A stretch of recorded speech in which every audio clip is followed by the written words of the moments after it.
Completed it, mate. It's all gone. Finished. Hey, It's a shame. there we go. Thank God. Yes, I'm expecting to see a pretty quick LeBlanc ban through here, especially if any of these two were seeing that last game. And no surprise that Draven is getting taken away from 2 axes. I wonder where he got his name from. No, so I imagine what we'll see is this very similar look for Domino. They seem to have settled on this identity of, the classic I will kill first target composition where they like to layer Vi to Leah, for example. Or they layer Rakan on top of the Vi and they just kill the target they go on first. It hasn't been working out. The same goes for Yasuo Gragas, so maybe we see some kind of ban towards those. It hasn't been working out, unfortunately, but maybe they keep going for that. On the other side, I think Lucian Nami was a big thing for Liam Cole and Garfield down in the bot lane. But generally, they like to play a bit slower, maybe like play some like scaling mages in the mid lane, whilst also, wow, they're actually going to ban it on blue side, right? So they can't potentially play it. I don't think Harbo has had the best performances individually, so maybe he's just not like comfortable on the LeBlanc. But the key picks that I'm seeing right now are Azir's up, Milio is up, Vi is up, for goodness sake, this champ is really broken. Maokai's also up. There's a lot of OPs left up. Aphelios as well might not be traditionally OP, but he has been very popular between these two players too. So we'll see how it goes with that Maokai first pick being slapped down. Wouldn't be surprised to see that handshake with a Vi. So probably not going to be seeing Lee Sin. If anyone picks Lee Sin when Vi is open, I know I want to see it. I know I do, but you're trolling. Please just don't bother. Just slap in the Vi if you want instead. There is going to be that Aphelios with so many ADC bans as well. Like it's no surprise that you're prioritizing that. And I am actually quite curious to see where Liam Cole goes from the other side here. Yeah, you got Milio as well. Wait, yeah, surely you can't just... You left Aphelios Milio open on blue side? Like, that just seems... If that's your 1-2 here, you're satisfied with that, surely. So the thing is, right, traditionally, Aphelios has a weakness of being outranged, right? He just can't hit. The thing is with Milio plus Aphelios is Milio covers that weakness. There's a reason why Aphelios can't hit long range, because he would just do too much damage while being too long range, right? He's balanced around that. So I think Milio Aphelios is a beautiful lane, and I'm really surprised they don't pick it up here. This Nautilus better be a flex, and they better pick it up, otherwise I'll be really sad. Oh, guess not. We're gonna see the Xayah being hovered. I shouldn't talk about hovers, but goddamn, I'm going to do it anyway. Xayah's very strong here, though, so it does make sense if they do to lock that in. The Rakan is up and available as well, actually. Xayah Rakan really strong here. We know Rakan, because he's quite slippery, actually fares okay into the Nautilus, as long as you can kind of dodge that hook. Obviously, you do worry that the ult will follow you back. They actually may be looking to lean away from that and just get a brick wall of a team locked in. So they've got, a very safe AD carry. They've got a tanky front line in their jungler and top, but I expect to see Rakan now get banned away in this next ban phase. And over to Domino, where it looks like they're just going to pick a pretty standard top lane pick into that Cassante, although they actually do pivot away and maybe think about locking in a jungler. Yeah. This draft has kind of confused me a little bit. I'm not gonna lie. I will say the Cassante pick makes sense in a vacuum because it's a very, very popular pick. It's really strong, and it's Spirit's most played champion. So okay, pick that one. You want to take it away, that's cool. But like, surely at this point you just ban away like the Rakans and Milios. Like, I would expect both of these to be taken away here instead. Yep. That Olaf coming through though, I think is actually quite a smart pick. So Olaf is good into these kind of tanky champions because he does have to do that, that true damage on his reckless swing. Can have a winning matchup in that top side if you want to go for it. The problem is just like a champion like Olaf sometimes does demand a little bit of jungle attention, either to cover him or just to, because he's going to be going pretty crazy in that top side. And if you're doing that, it's not really where you find success in League of Legends right now. You kind of do want to play more towards the other side of the map. So we'll see how that one plays out. It's going to be that Jace getting shut down here for Domino, and an Annie ban coming through against Clover. Yeah, I'm not really sure. I'm not really sure what to think of this one. I am still shocked that there's Emilia Rakan open here. Okay, at least one of them's been taken away. Rakan's been taken off. We're not going to be seeing Xayah Rakan. I think we'll probably see Sejuani R4. That's what it looks like they're heading towards. I think it enables the melee's topside really nicely. Has a nice pairing with the Nautilus, and then also does well into the Maokai because the long range non-committal engage. Surprised they banned Rakan. Honestly, I think it's okay to give because Nautilus is pretty good to Rakan, but maybe they just don't value the Xayah Rakan too much. Banning away the mids that synergize really well with potentially something like a Wukong as well. Worried about the Wukong plus Annie, which is an incredibly potent duel duo right now, which completely breaks compositions. Same with Wukong plus Ori, although slightly worse. I do think Sejuani would fit really well here for Domino, although maybe they look for something different. Vi is still up. Yeah, Vi is still up as well. we talked a lot about the Vi, and it feels like... into Xayah, maybe not. Probably. True. I guess it's very dependent on what they would have picked in their mid, but then you're not really able to hold their Xayah at all. Instead, going for the Gragas here, technically still flexible, could be put into that mid or that jungle role. So they're kind of leaving that open. We're leaning more towards that jungle here for Shackle, but we'll see what the next rotation is going to be here for the side of Vanir. They're looking to round out their team, looking for that top laner, looking for that mid laner, as it looks like the attention's actually going to go to Kitano here, getting his hands on the Darius. And then, is that a Heimerdinger? That's a Heimerdinger lock-in as well. What? Yeah. Okay. Yeah, the Kasane was a bait. I mean, we do see Kasane flex. We do see that. So that is going to be mid lane Kasane instead. I kind of like that because, like, Olaf, you know, you've got that top matchup with Darius, and they're both scrappy champions, so you can just bring it to the Olaf. And I actually think that could be really scary right here for Spuda in that top side. And yeah, it is gonna be that Akali instead in the mid lane. Akali plus Gragas is an interesting 2v2 combo. I just don't really know what to say about this team comp, to be honest. This has blown a lot of expectations away from me, so I will defer to you on this one, Aaron. Please explain this one to me. I think we've seen Garfield's Heimerdinger before, like in week 1. But the general idea with Vanir is they're very anti-melee, very they like people to come into them. Take Xayah, Heimerdinger, like Maokai, right? Very good peel and likes to come into them as well. So that's what they've got going for them. And on the other hand, you have a lot of people who dive. Okay, so I do think Vanir's general theme of the draft makes a lot of sense into Domino's draft because they all have to go in. They commit, right? You see a Nautilus hook in, he dies or he wins, right? So I definitely do think Vanir might have edged out in terms of draft. I definitely do like their composition. Absolutely. Sorry, I'm still a little confused about everything. I'm curious to see how this game goes down. I feel like last game we were like, yep, LeBlanc takes static shift, sits inside lane, game over.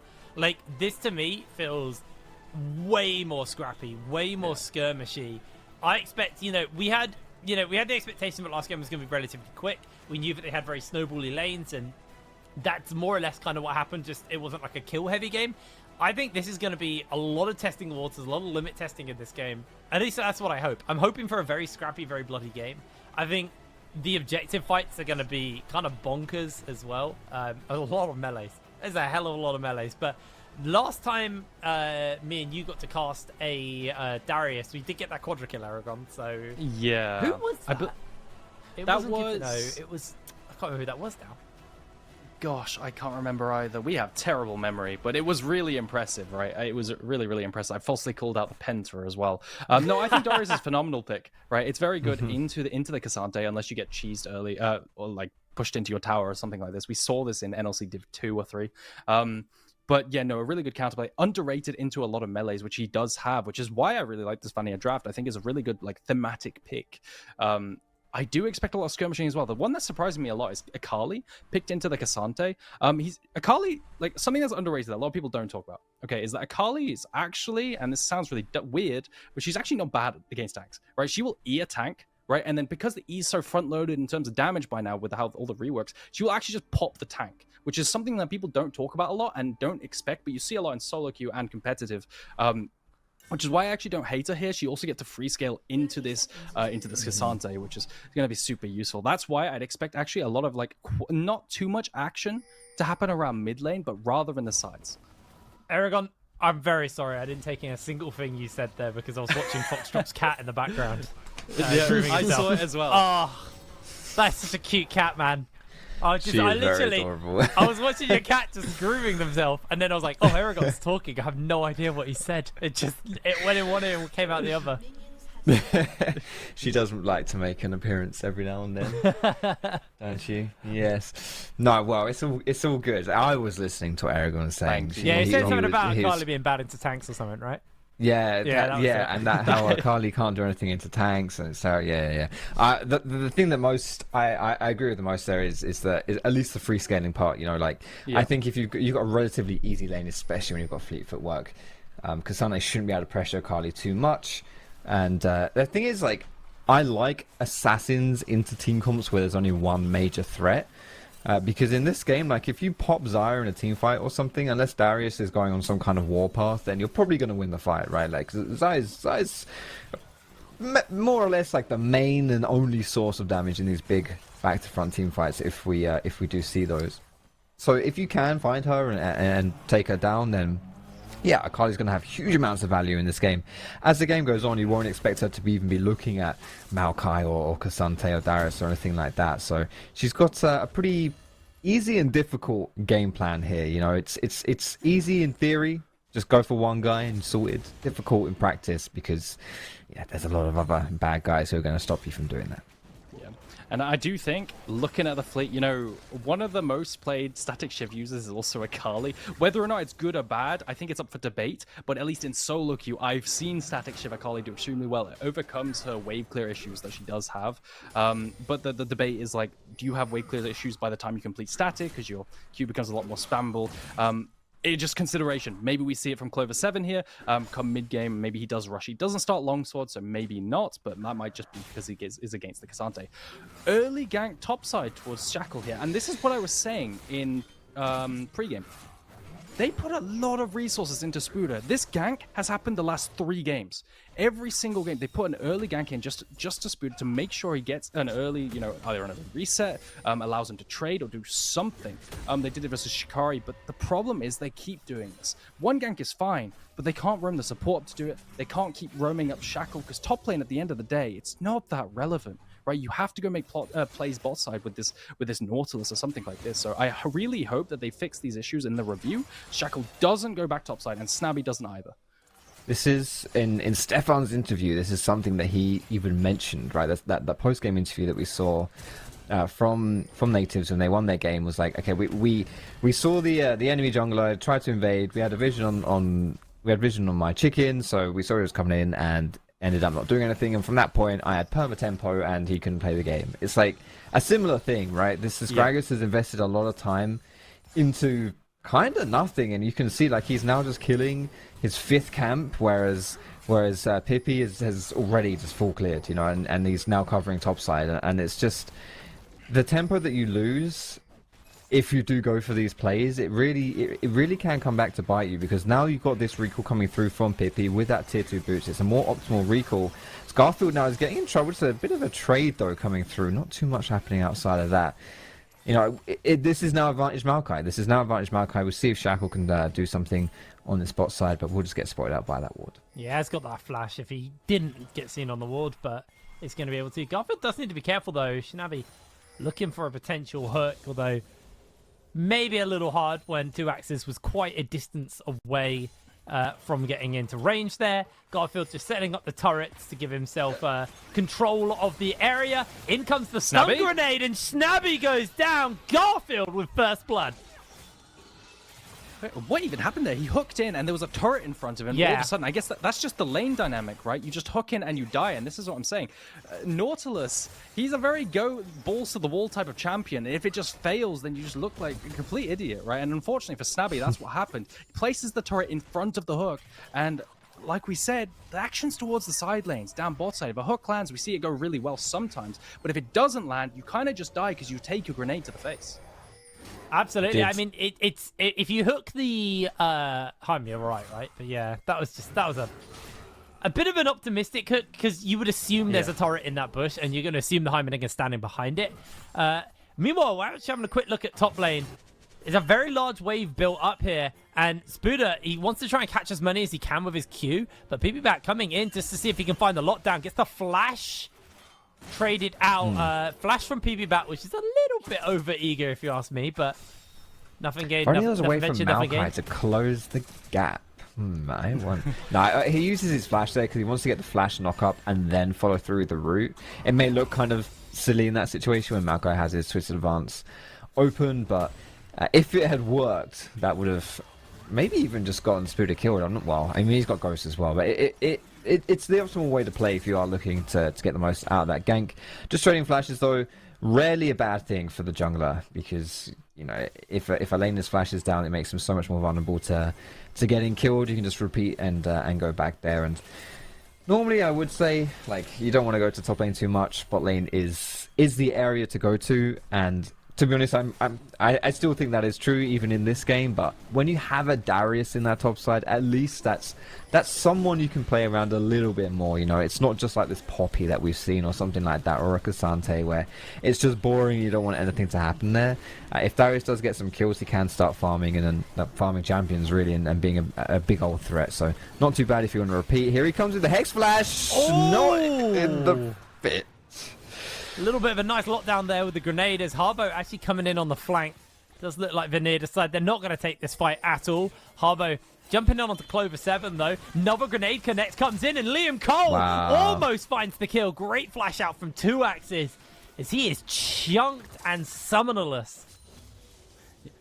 So what we're seeing there is the power of the AoE right there with the Heimerdinger. Back in spring, I think it was, there was a soft rule in draft where Heimerdinger was meta with these perm-pushing bot laners that you did not draft Aphelios when Heimerdinger was open because the grenade is just so hard to play against as the Aphelios. Just there, that's exactly what you see, right? The grenade comes down and Aphelios just cannot hit and has to flash away. But like you were saying, Foxtrot, yeah, we are seeing a lot of attention to the top side as well. I definitely do think a factor of that is the fact that this lane is quite volatile, right? You have two ghost users, and either of them dies, they miss a whole wave, if not more, right? On top of the fact that they died because they cannot teleport back to lane. And both of these top laners, in order to lane, they need to fight, right? So naturally that invites gank opportunities and stuff like this, which is why we're seeing so much pathing towards top line. Rift Herald spawn now, maybe something can happen there too. Keep our eyes on that. Pipibat is first in the area. Hasn't actually got any wards placed down. It's just trying to get control of the areas. He's also just trying to get lane control for Kitano here. Obviously, when you are playing that Maokai, you can just use your E as your scouting tool. Obviously, they don't give you permanent vision, but they do give you something to work with. Shackle, they know this is going on. They are going to have to move over. Heimerdinger, though, has moved over as well. So Garfield in the area, standing right now on top of a ward. He's been caught, but they are going to try and dodge away the flash in from Garfield. Trying to get out as Kitano using that Q for as much damage as possible. This is getting hairy. Able to trade it out, though, 1-for-1 as Garfield's going to be finished up and followed up onto by Domino. Clover able to secure another kill. Harbo now has to 1 versus 3. Brings Clover underneath the tower. Jumps in, dodges away on the hook there, coming in. And Vanir, they may just have somewhat dissuaded that Rift Herald from happening. I was so close though. It was a bit of a botched engage from Shackle. It was a nice try, right? With the Heimerdinger sitting on that ward, you E flash and then throw your ultimate out all in one combo. But the ulti was just a little bit too far, a little bit too close to the Gragas and not far away enough. It doesn't knock Garfield in the right direction. And still, they're able to collapse and make the play happen. And crucially there, yes, not too much happened as far as the Rift Herald and actually gaining control of the space. But Akali, she's now looking kind of big, and it is also the Olaf getting a kill too. So both these solo laners looking pretty nice here. As this was a game where maybe we can look to play around these solo laners. You know, we've got more of an aggressive top lane, this scrappy top lane, this volatile top lane, as you said, Aragon, where people will be fighting a lot. Somewhere you can look to potentially put your ganks on, and if you get a few kills maybe on some of these, then could definitely blow the game wide open. I kind of forgot that the Akali was going to go static shiv as well, actually. Obviously got the fleet footwork for a bit of lane sustain, but this does get to a point where they can sit in that side lane and just be a nuisance, but also don't have to burn all of their energy clearing out a wave and then not be able to trade. As you are seeing Harbo and Clover just having a light trade between each other, but Harbo at this point with the age is pretty tanky, and Clover not really got the damage to really chip into Harbo right now, so he's just going to be playing this, you know, just for shove for the moment. Yeah. Unfortunately, no Dragon time. I'd like to see what they do with this Rift Herald. It's probable that they use this Rift Herald to place it mid and secure that Dragon with that priority in the mid lane. That's what I'd like to see from the side of Vanir here, but again, we're not too sure on that Dragon time. It's probably up in about 2 minutes. For now, though, it does look like Vanny is just going to start full clearing down to bot side. There we go, Dragon's in the mid lane. I imagine he'll take this Wraiths and potentially the red buff and then go mid lane and place that Herald. That's what I would want to see. But 2 axes, you can see all these pings coming down from the side of Vanny. Maybe they're going to collapse here. You can see Maokai moving down as well. It's going to be a little hard to get on 2 axes with the flash and the cleanse. Recalling. Going for that reset. does still have 40 seconds until the Dragon's coming in, so just going to get that base off and match Liam Cole, who has got that Kraken Slayer static shift finished up onto 2 axes right now. As Clover going to quite happily shove in this wave. He has teleport, so probably just wants to get his own static shift sorted before this Dragon fight breaks out, as Domino will use this opportunity to turn their attention towards the Rift Herald, the Scuttler. But Vanir are able to pick that one up. Clover teleporting into the back. Nobody saw him here. It's just going to jump onto Harbo. It's a little bit of damage off. Shuriken flips back. Harbo's chasing onto Clover. Clover does have that W if he needs to use it. Is Harbo going to chase forward? Lovely block out on the ultimate there from Clover with that invisibility, but he needs to run towards the team because he is slowly but surely being run through. Jumps in with the ultimate, pings out with the E, gets pulled back in, has to ult away defensively for now, as in comes the Twisted Advance, locking multiple people in place. PP back trying to get the damage off on the Snubby. Snubby's been caught. Massive Moonlight Vigil Infernum comes down from 2 axes, but Vanir, they've still got the health to work with, and Domino definitely starting to scratch their heads a little bit. Should be able to turn their attention towards this Dragon to secure the second one, unless Garfield can pull off a bloody miracle with the grenade. He's going to throw the rockets out. It's a little bit too late, and that's the second Dragon to Domino. And Domino coming up aces here across the whole board. They get the Dragon, they win that fight, and more importantly, like just a minute before that Dragon fight happened, there was a solo kill in the top lane. Olaf killed Darius 1v1, brought him down. They're brilliant. They're in a very happy spot right now. Like that top lane, obviously looking towards Domino favored here, and double static shiv now built up for this team too. It's looking good here. 2 Dragons for them. Got in the lead in the solo lanes. All looking beautiful for these guys. They just need to be careful because there is a lot of pick potential from the side of Vanir. Mostly coming down from this Maokai here, as he might be able to find 2 axes. Yeah, if he can get the vision on him, he may look to chase him down. Does go forward, has already used that Q, so he can't reposition him. 2 axes takes a little bit of damage, and in comes Shackle. Shackle not got that ultimate up and available, just making sure that they can leave. Rift Herald gets placed, and Domino now going to try their best to stop the charge. In comes the Twisted Advance to make sure that there is no opportunity to stop this charge from coming down. There it goes, plates over, and Vanir going to be happy with that one. Yeah. And going forward, you can imagine that Domino, with this winning top side and now static shiv on Akali, they're actually setting themselves up for a really nice 1-3-1 like setup, right? You win both side lanes now. You have automatic push with the Akali, and your Olaf destroys the Darius and the Cassandra in terms of the 1v1. I want to see how they play the mid game. Potentially not going to have time for that as they look for a dive here, but Pipibat might cancel his recall if they go for it. Yeah, it does look like Liam was able to dodge away on the slope, doesn't take any damage, and I think they decide to call it off. He did have the ultimate and the flash available, so it might have been a pretty hard one to pull off, especially when Highbanger now has finished up the Crystal Scepter. So you're going to be working your way through those field of turrets, each of them slowing you. It's going to be left really hard as Clover ends up losing a little bit of damage health here to Harbo. Harbo able to deal with the wave, though. It's a tough situation if you are Vanir right now. As Erigo mentioned, if you go into that 1-3-1, you don't win any of these matchups. 2 axes is going to flash away. He doesn't have the cleanse. The cleanse was blown on the last PP gank here. The lockdown is huge, though. The chakrams? Massive chakrams coming in. Look at 2 axes damage, but Snobby falls regardless. That's the kill for Liam Cole. My goodness, that was... I kind of thought maybe Domino would turn that one around, actually. Maybe 2 axes would pick up a kill. He had so much damage coming through there. Very nicely played, though, from Vanir to not lose a member. But instead, these solo laners continue to rock the house. It's kind of scary right now. That's tower taken down on the top side. Spooder really happy, sitting pretty with that lead in the top side. A lot of kill pressure coming through from him, and also extra gold from the tower. Clover almost brought down this mid tower as well. This is on a sliver of HP. Herald will be spawning shortly. That'll be our next big fight of the game, potentially, you would have to think, as Domino should be pretty confident in this one. But I will say, like, even though their solo lanes are individually quite strong, the 5v5 isn't too... You know, with good setup, it's definitely something that Vanir could look to contest when they've got they've got these turrets, and they've got saplings as well. That's easy for me to say. It's something for Domino to face check into. Could maybe chunk people down and cause this fight to tilt into Vanir's favor. Looks like Vanir are going to be the first to start up this Herald, even though they do have that Scuttler giving vision. Resets coming in from Shackle. They don't even want anything to do with this.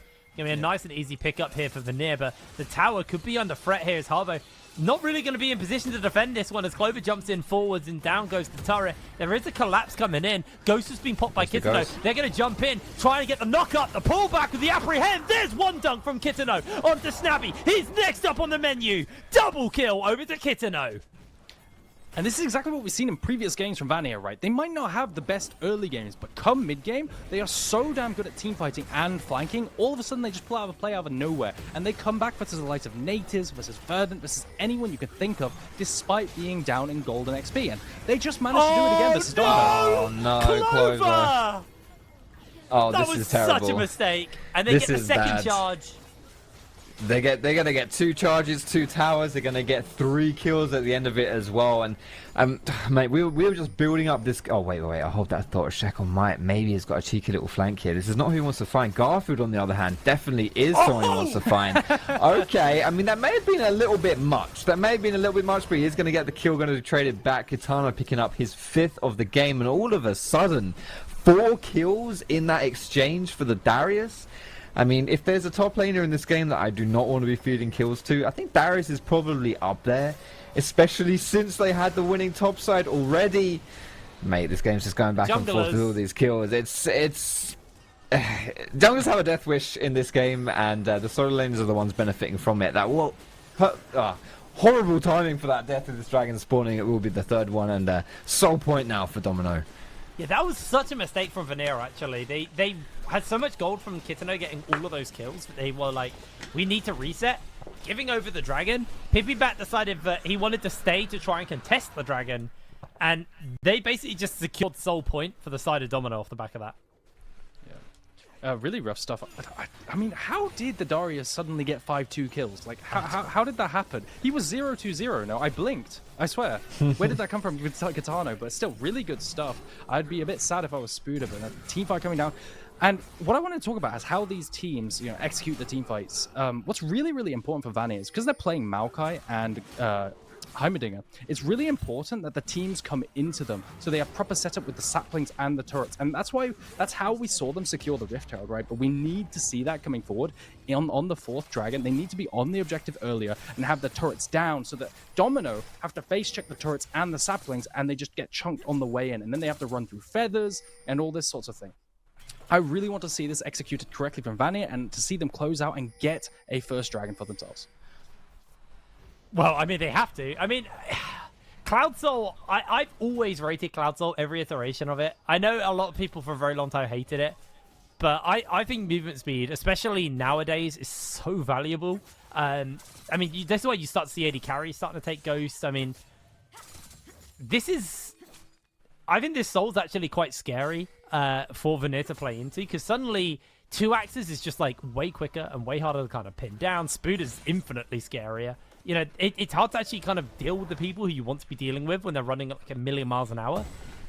So that's something Vanir definitely want to keep their eyes on. Also, you don't really want to go enough for free soul regardless, even if it's a chem tech, which is, the one which is sad whenever you roll as your soul for a game. You still don't want to be giving it over, right? It's free stats to the enemy. And, Vanir, they just came off the back of like a really good series of plays where realistically it felt like the neutral objective should have been theirs, but it just wasn't. I think the more gap closers your team has, the less valuable move speed is as a stat. You don't need to be moving fast when you can just dash and hop around. And that's why when you look at Domino's team comp, exactly as you're saying, Jay, it's very good for them, because Aphelios doesn't have gap closers. Olaf doesn't have gap closers. They're just people. I mean, Olaf especially just wants to zoom around and run at you really fast, and Cloud Soul enables that so well. And Aphelios as well becomes really hard to deal with. We're going to get an engage and another fight. Oh, one dunk from Kitano already to start this one off. They're trying to keep the pressure down, but it's a double onto the Darius. He's looking for the triple with the bleed. It's going to bleed out. There's the triple kill. Kitano keeping the pressure up on the 2 axes. Misses the apprehend. Clover jumps in. They've got the bleed down onto them. Look at the damage coming in. Kitano's kiting away, but in comes Liam Cole. The bleed times out onto Clover, and 2 blinking health bars. But Vanir are a little bit too low to turn their attention towards this Baron. So they're going to go for the reset, get their health back. STP. No, they're going for it. There he is. He's recalled for the TP health. He's going to get that full back. And with no response from Domino, this should just be Baron here for Vanir. Really, really well played. Getting the catch in the start of that fight. And now taking this first Baron. I mean, what a time to turn it around. Mentioned not having the greatest of early games. Maybe this isn't the team that is best in those early stages of the game. But man, have they turned that around. He got some few kills for Darius, and he's just absolutely unstoppable in these team fights, just felling everyone in his path, just hacking away and dunking on them, picking himself up 3 more kills there. Disgusting things. And now how do you answer? This is the question, right? Like we laid out the 1-3-1 for Domino. This was the future of this game for those guys. That's how they're going to win. You can't 1-3-1 against Darius anymore. You cannot put anyone against him. He will probably 2v1 you at this point as well. It's going to be so difficult to deal with him. I don't know how Domino are going to find the resources to do so. Oh, Kitano, they're going to try and jump onto him, but he's already pretty strong. 2.5 items in, caught by the slow. Everything lands in onto him, and down he goes. Shut down for 2 axes. Meanwhile, the rest of the team are coming in. A lot was burnt there. They've already got 3 ultimates on cooldown. Snubby flashes away, but he's instantly caught out. The grenade comes bouncing in for the stun. Slowed by the Crystal Scepter, but it looks like he's able to buy himself the space and get away from this play. Managing to buy enough time to get out here. This death is crucial. Vanir actually managed to get picked right before the dragon, so this death from Kitano not only does it inject 700 gold, but also secures soul for Domino potentially. The only downside now is they don't have their ultimate. Spuda doesn't have ultimate, Clover doesn't have ultimate, and Grags doesn't have ultimate. Specifically, Akali isn't really a champion without ult, but that poke might have just forced it. I think also PP-Bat not having ultimate was pretty big for them there. Not going to be able to throw that one down. Kitano's back on the map, but he's going to have to move over. No ghost, so he's not going to get there in time. Shackle's going to find Goldfield again! And down he goes! Pop goes the Weasel! As down they fall. Harbo jumping now onto Snabby. Got that Q stacked up. Kitano's in range. He's trying to come in as Harbo goes down. Shackle on the flank, trying to find an opportunity to get in on this play as Kitano's chasing onto Shackle. There is a flash available for Kitano if he wants to get into the pit. Same for PP-Bat. He's going to hex flash forwards. Coming in with a smite. A little bit too early. Able to secure that, and all of a sudden, Domino have turned this fight around. Clover looking for Liam Cole.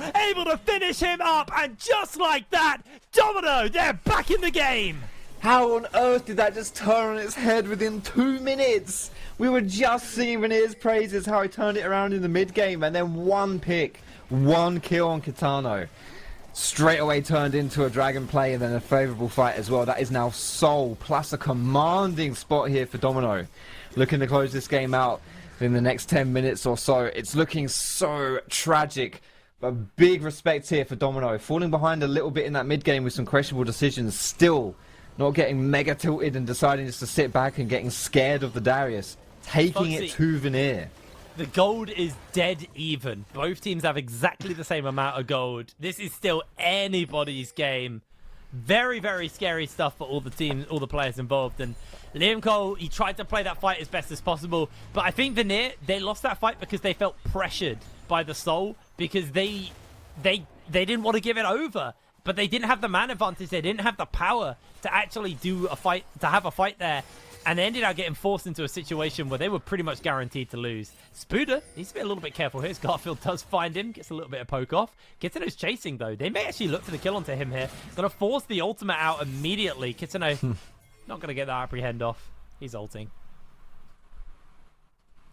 Managing to get out here. More of a neutral state now. You could see they're actually trading down bot side. Maybe Clover. And this is the 1-3-1 we wanted to see. We said we wanted to see, right? They're trying to force an engage to counter the 1-3-1, but you can see Clover with that push, allowing Akali to do things she wouldn't be able to before, right? Actually managing to push these waves and instantly, probably just an auto attack into a Q clears the entire wave. Now, what's the counterplay to 1-3-1? Well, you barrel it down mid and try to engage or force the issue down mid. Unfortunately, this opens up the ability to flank. So what I want to see now is potentially a TP from Clover 7, and maybe they can get a really favorable fight. Look at a TP down next to the blue buff. Yeah, they're coming in on that long-range flank. PP-Bat has used that ultimate as well, which is pretty large there. Snubby throws down the ultimate, catches the knock-up onto PP-Bat. The hook comes in as well. They're trying to buy space. Instant flash out. There's already the damage coming in is huge from that static shift. Clover jumps in, tries to chase up for another kill, gets the E onto Harbo. PP-Bat separated from the rest of the team, desperately trying to get away as Clover keeping the pressure up onto him. Can't really get through the tank stats though. as another hook lands, but it's onto a tank. Garfield misses the grenade. And Domino, they've got themselves a little bit of space, a little bit of breathing room, as Vanir need to go for the reset. Wait, that Shiv denying the recall isn't... Okay, I was like, if they keep pushing mid, maybe that actually means something. That hitting a minion wave and that jumping to the recalling crowd of Vanir almost brought them enough tempo to push down mid and maybe get that inner turret there. But no, it's not inhib turret, sorry. Not going to happen. Instead, I get the vibe that these teams are just a little bit spooked out at this point. You know, like, it's been such a back and forth game and both teams have thrown at different points that maybe now they're kind of like they've been burnt and now they're hesitating to make that play. I think maybe Domino had more of an angle in that team fight than they thought they did, but they didn't really want to take it.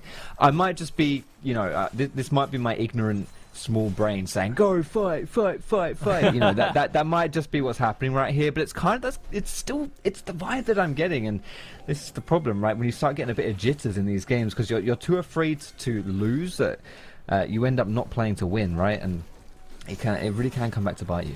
I think a major thing is the Death's Dance has now been finished up onto Kitano, and the Gargoyles has been finished onto the Harbo. I think the major problem that Harbo had was he was squishy as hell. Like, you'd see him just getting absolutely melted whenever he tried to contest something. Now, Baron's been started up. Vanir have to contest this. Clover going to try and play that flanking role. In comes the Twisted Advance. People back chasing forward. In comes Clover onto the backline. Liam Cole dodging away for the moment. Clover losing a fair amount of HP. Slowed down as well by those turrets. Baron has been dissuaded. Shackle comes in with the cast. Tries to get the damage off. Liam Cole's low HP. Turret eats up onto that ultimate for the moment. Liam Cole's got the stopwatch. He's instantly going to throw it down. Has the Feather Storm for the moment. He comes out, but he can't move. Spooner's able to finish him up. And now it's on Kitano to be the carry, to be the hero. Finding himself a double kill. This might be his opportunity. 2-axis kiting away. Kitano with a triple. Now running in for Shackle. Chasing him. Pulls him in with the apprehend. That's the Quadra. Clover on the run. The Ghost is chasing forwards as Kitano wants the Penta, but Clover will not give it to him. He's back to safety, and Vanir turn the fight around. That is Kino with the Aragon pentakill right there. Yeah. So close.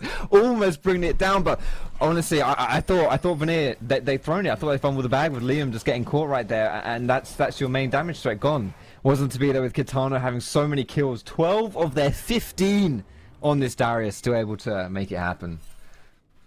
And it starts with a very unfortunate error from North of Snabby, right? He hooks forward, Flash hooks forward, but unfortunately, again, it's just like the beginning of the game where he hooks forward into a turret, and he's forced to stopwatch after ulting, and he doesn't connect, right? He's trying to play off of other people's CC, and that allows Spooder to maybe run havoc, but unfortunately, he just doesn't connect, right? And then the rest of the team fight, unfortunately, we don't get a replay too. Kitano just goes unchecked, and in these long fights where he can just freely stack up, he just gets to secure these kind of like so much damage, and right at the end, when Shackle can maybe make a play to potentially cancel that body slam and secure 2-axis more auto attacks to finish him off, he misses. Shackle misses the crucial body slam, and now we're posturing for another fight. Yeah, it looks like Clover once again has got that flash angle available. Remember, stopwatch this time is down for Liam Cole. Has the flash, no heal. The poke could be dangerous as Clover coming in on that long flank has been spotted out. Neither team willing to fully commit to the Baron. No, sorry, to the Dragon, knowing how scary it is. Is Harbo going to pop the Blast Cone just to make sure that Clover is going to have to use an ability to cross that wall. That flank becomes a little bit harder for him now, as he's going to get forced away from that flank angle, as the Dragon will be resetting once it finishes up that turret. Does actually peel out once again. Kitano keeping it engaged for the moment. The Shackle off in the distance. Neither team really looking to do much of anything at this point. All of the lanes currently kind of just stuck in their current position, so nobody under any immediate threat. Vanir are able to muscle their way forwards. In comes Domino, looking for something. Harbo loses a lot of HP immediately, and that is an amazing twisted advance, locking them down. The Moonlight Vigil's pretty big, but Liam Cole doing so much. What a cast! Absolutely massive! Triple kill! Picked up for 2-axis. Liam Cole looking to finish up onto Clover, unable to do so. Domino, they may just get the Elder. And it looks really bad for Domino at the start. You see 2X's over the wall, CC'd by Maokai, so he can't hit. But then the cask from Shackle brings everyone into range and lets his QW instantly proc onto everyone and one-shot the entire front line. From there, the team fight's entirely over. That was so gross, wasn't it? That combo from Shekel. Like, this guy's just been an absolute menace on that Gragas. Like, this combo as well, like, the Sork Boots plus Shadow Flame, it doesn't even matter what mythic you want to go. Like, it's so much damage against people that don't have a lot of magic resist, and it was just incredible. Like, just so, like, huge. Just chunked all the health bars, and also right into the loving arms of 2Axes, right? It wasn't just a huge amount of damage to everyone, but it was the position that it put Vanir in that's completely screwed them over. And it's not only that Elder Dragon, which is huge. It's very big to get Elder Dragon, but when the team with 4 dragons and Soul gets Elder Dragon, it means even more. And now Domino just looking to really take this one down here, starting up the Nash as well. Vanir don't even look like they want to contest this one. This next 5 minutes or so of the game, really, while this Elder Dragon and Nash buff are alive, it's going to be so difficult for Vanir to stay in this game. We could just be seeing the closing moments of our 3rd game here in the NLC. Vanir going to have to really pull something out of the bag to bring this one back. I do want to say, Liam Cole, after that fight was lost, went and hard shoved mid lane underneath the tier 3 tower, which meant this wave is a long way away from actually pushing into anything. There's a problem with this bot lane that will start to actually stack up into them with the super wave pushing, but for now they've got a little bit of breathing room because Liam Cole had shoved that mid wave into the point where now they're able to kind of defend versus it. It's only a siege on one front, maybe 2, once this next mid lane crashes in. But this may just be enough time. They're going to throw down the Twisted Advance purely as a deterrent more than anything, because there is no opportunity to fight. That Elder still has 1/3 of its cooldown left, so they're willing to give up another inhibitor. They may actually have to lose another inhibitor tower, but they can't do anything until the Elder does wear off, and it's still got about a minute left on it before it's going to disappear.